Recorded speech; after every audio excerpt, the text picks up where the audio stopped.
Yeah, I don't want to be the one song guy.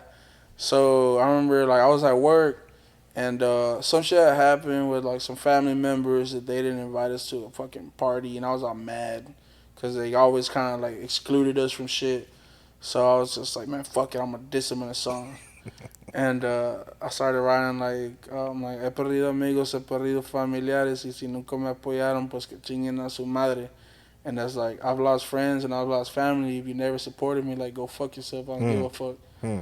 But it kind of just kept going. Like, I kept writing and writing to it. I was driving. Like, I was recording the audio so I don't forget the melody. So I called the producer. I was like, yo, Vash, I want you to make me a Cartel de Santa type beat like this. And then he got the beat. I wrote the whole song. And I called Barf. I'm like, yo, bro, I know you hate when people do this. I'm like, but can I spit something for you? And he was like, yeah, fucking go ahead. And he was like, yeah, bro, that's it. That's the one. So I went in the studio, fucking one take, Jake, bro. I recorded it with one take. Hmm. And then I got home that day. I told my mom, I'm like, hey, I'm about to drop a song that you're going to fucking hate, but this song's going to change our lives. Like, I really do feel like I knew it was going to be the fucking song. And Barf was like, yo, let's shoot the video on Tuesday. And I'm like, yo, I don't really got bread like that. I just paid all my bills, you know.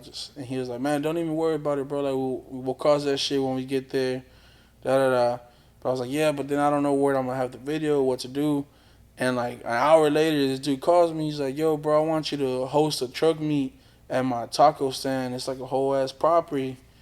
And I'm like, he's like, how much? I'm like, man, bro, I don't really know. Just kind of give me whatever you want. So I was like, man, fuck. If he gives me like $500, I'll just pay the rest of the video. Like that's how I was like, if I'm not gonna go broke for this shit, then I don't really want it. So I called Barf. We set it all up, and I told Barf, I'm like, yo, make the cheapest video possible, bro. Bring Hmm. one camera, two lights. That's it, bro. Like leave the drone home, bro. Like I don't want to do all that. All that extra shit costs extra money. So I was like, no, I'm like simple ass video, and I post on Instagram like truck me da da da. And like before this, it was hard for me to get trucks. Like I feel like I didn't have that control where I can be like, yo, I need 7 trucks, and I might get like 3, and I have to work with what I got. I feel like after Uno Cut and all this shit, like I was good enough to like where I picked and chose like what trucks I Hmm. wanted in the video. Like I'm talking about, I shut the street down, and we shot the video. We put it out again. Like a month in, we hit 1 million views, Hmm. and then the second month I was like at 2.5 million, and it was like on an original track now. So it's just like it's just coming in, and then the label start calling. And Hmm. then I'm like, yo, I kind of don't want to sign this and that. And I'm like, I had my mind like what label I wanted to sign to, and it wasn't like any of the ones that were reaching out. And then I had a serious talk with my bosses that was working at a construction company. I was like, hey man, like, you know, I really like it here. You know, I've been working here 5 years, but I feel like things are about to start getting weird. I'm getting booked more and this and that. Like, I don't want to also leave y'all hanging.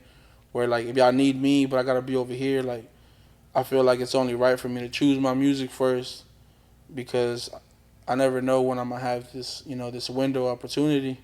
And they basically told me like, yo, do that. You always have a job whenever, you know, you Hmm. want to come back.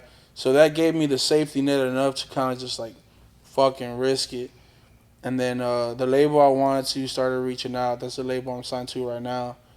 And we kind of went back and forth with contracts, and eventually, like I just left to LA, and I was trying. I thought it was gonna be like way harder. I thought it was gonna be like, man, I'm gonna move to LA, and you know I'm gonna see this and that. I'm gonna be out there homeless type shit.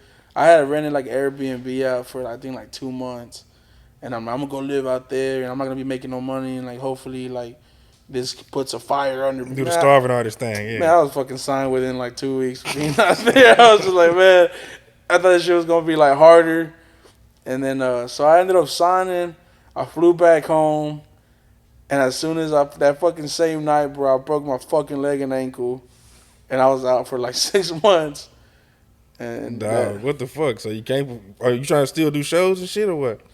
man, so it was just like, what was the question again? I'm sorry. Were you still like trying to do shows when you All had right, the so label? yeah, I did. So basically, like, I fucked up, bro. I wasted all the money I had. I was like, yeah, I'm a signed artist now. Fuck yeah, like this money's gonna come in like nothing. This and that. Spent all my money, fucking watches, fucking trucks, Rapper shit. all the cool shit, bro. Like, and then broke my fucking leg. And I was like, all right. And then I'm like, I don't have insurance anymore. So I went to the hospital. I ended up paying like 36,000 for my fucking surgery, and then I'm out. So now I'm just like, fuck, I'm broke again, and this and that. And like the first month of having my leg broken, bro, was like the worst depression I've ever gone through. Cause I'm the type to I run away from my problems. I don't give a fuck if I'm sad. I go party somewhere, and I forget that shit. I don't give a fuck. And I couldn't go nowhere. I was just literally there. I'm depending on everybody for anything. Like literally, I can't even go to the restroom by my fucking self. And I'm in a wheelchair. I take a lot of pride in who I am and how I carry myself. So, me being in a wheelchair, I always felt like people were just actually looking down on you. Like, you literally see people looking down on you. So, it did a thing to my self esteem. And then, so I was broke, fucking depressed. With a new deal. With a new deal. And then, like, it felt like I couldn't do anything. Like, the tour had started that I was supposed to be on. I wasn't on it. And then it was just like, fuck. So I was like, man, fuck it. I'm going to do a meet and greet in Houston.